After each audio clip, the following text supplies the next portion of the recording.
Seguinte, no campo dos investimentos, o gestor financeiro, e é claro que isso é tratado nos pormenores no nosso MBA, mas você precisa saber como é que funciona o valor presente líquido, como é que calcula o fluxo de caixa do teu empreendimento, uma taxa interna de retorno, o que é a taxa interna de retorno e como é que você interpreta, como é que você calcula, o que é um payback, o que é um payback descontado, o que é um retorno sobre investimento e assim vai. São medidas para saber se aquele empreendimento que você está avaliando vai gerar caixa suficiente para te remunerar.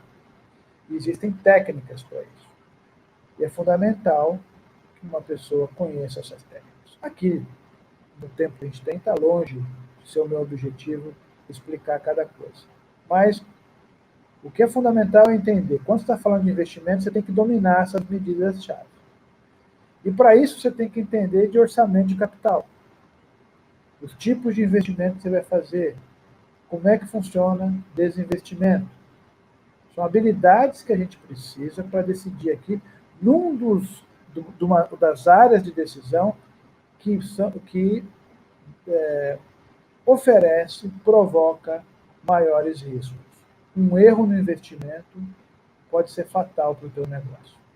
Você comprou algo errado, não é uma coisa que você vai se desfazer no curto prazo. Nas operações, você precisa saber como é que são os seus índices operacionais. Por exemplo, o seu giro, quantas vezes é o giro do seu estoque, o que é uma margem de contribuição. A margem de contribuição, só para quem está curioso, é você pegar vou falar da margem de contribuição unitária, mas você pegar o preço de um item, já sem impostos, e você tirar dele o custo variável. Um exemplo, no varejo é muito simples.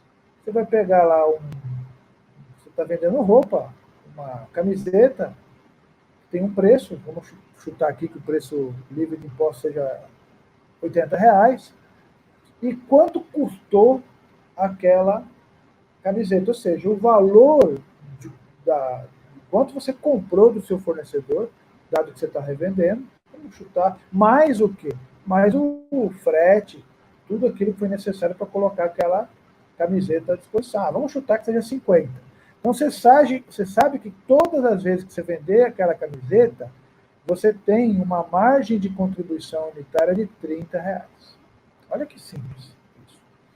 E que com esses R$30, imagina que só fosse esse item na tua empresa, você vai precisar, todas as vezes que você vai vender, você vai ter que ter um montão de R$30 para pagar os custos e as despesas fixas. E chegar a um ponto que você consiga pagar os seus custos e despesas fixas e sobrar uma grana para você. Veja como é legal esse mundo de finanças. E aí tem técnicas, como é que calcula ponto de equilíbrio, análise de atividades, dados comparativos, setoriais. Bem, mas você precisa pensar várias coisas quando você está em operações.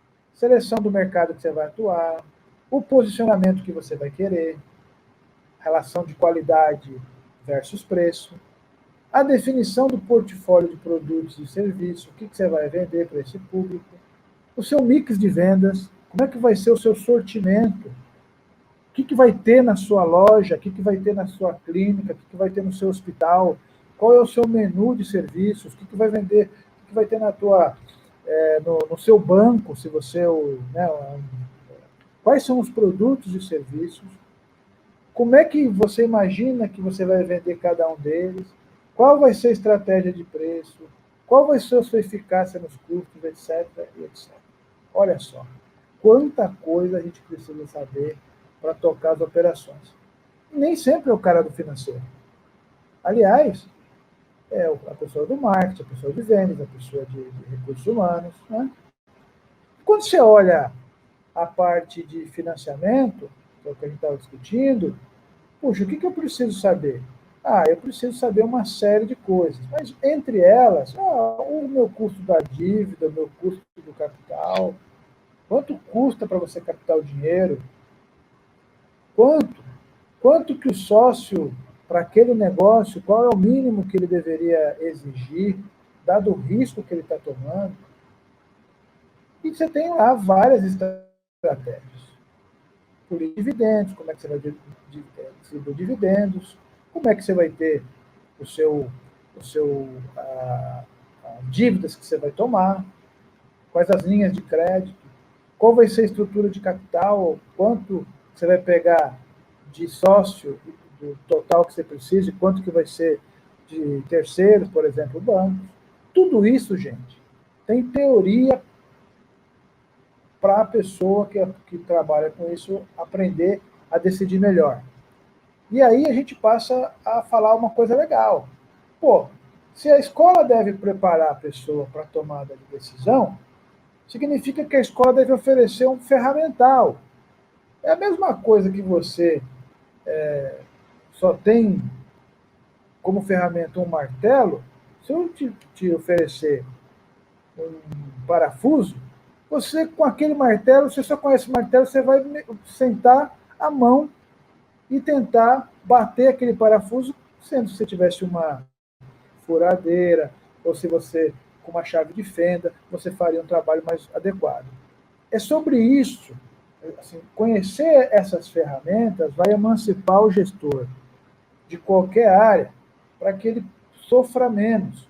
Porque não precisa o mundo financeiro ser tão complexo, se você se focar em coisas que são relevantes.